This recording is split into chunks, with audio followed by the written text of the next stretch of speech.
आधीपासूनही निर्णय माननीय न्यायालयाने दिलेला होता आणि या निर्णयाचं पालन होत नव्हतं. त्यामुळे या संदर्भामध्ये न्यायप्रविष्ट प्रकरणे त्यावर अधिक भाष्य करणं उचित नाही. परंतु तुतारी वाजवणारा माणूस हे चिन्ह घरोघरी पोहोचणं आणि आदरणीय शरदचंद्रजी पवार साहेबांना मत म्हणजे तुतारी वाजवणाऱ्या माणसाला मत, डॉक्टर अमोल कोल्हेंना मत द्यायचं असेल तर तुतारी वाजवणाऱ्या माणसाला मत, हाच संदेश घेऊन आम्ही पोहोचतो. त्यामुळे इतरांनी ज्या गोष्टी बळजबरीनं आपल्याकडे घेतलेल्या असतील त्याविषयी भाष्य करणं उचित नाही. महायुती महाराष्ट्रातही टिकेल की नाही ही प्रत्येकाच्या मनात संभ्रम आहे. कारण स्वतःला दिग्गज बनवणाऱ्या प्रत्येक नेत्याची, प्रत्येक पक्षाची काय अवस्था ही केली गेली हे आपण पाहिलेलं आहे.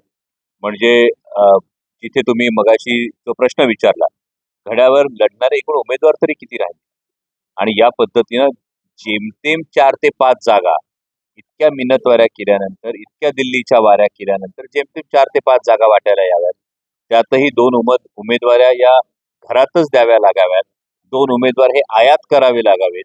एका ठिकाणी प्रदेशाध्यक्षांना लढावं लागावं. ही अवस्था जर आपण बघितली आणि काल माननीय उपमुख्यमंत्र्यांचं जर आपण भाषण बघितलं तर हे आपण जसं म्हणतो की येणाऱ्या जे काही दिवस आहेत या येणाऱ्या दिवसांची ही चाहूल आहे आणि यामुळं हा विसंवाद सातत्यानं त्यांच्या समोरचा महायुतीतला समोर येतोय आणि सर्वसामान्य जनतेला ज्या पद्धतीनं महाराष्ट्रातले प्रादेशिक पक्ष फोडले गेले, धाकदपटशा दाखवून सेंट्रल एजन्सीच्या कारवाईची भीती दाखवून नेते पळवले गेले, हे महाराष्ट्राच्या स्वाभिमानी जनतेला आवडलेलं नाही. हे येणाऱ्या निवडणुकीत स्पष्ट दिसेल.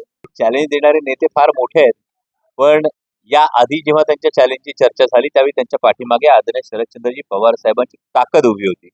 आज मी आदरणीय शरदचंद्रजी पवार साहेबांचाच एक सर्वसामान्य कार्यकर्ता म्हणून या निवडणुकीला सामोरा जातो. त्यामुळे मोठ्या नेत्यांचं काम आहे चॅलेंज देणं, की मोठे नेते हे म्हणू शकतात.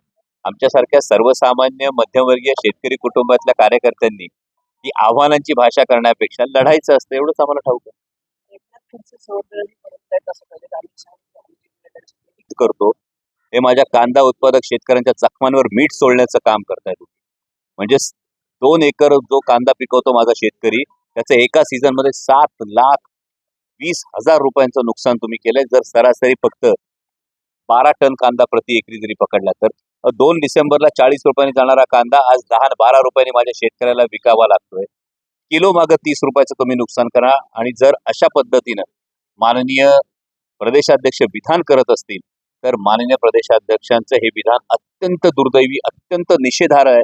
कांदा उत्पादक शेतकऱ्यांच्या ताटात माती कालवल्यानंतर या पद्धतीने विधान करणं म्हणजे त्यांच्या जखमांवर मीठ सोडणं.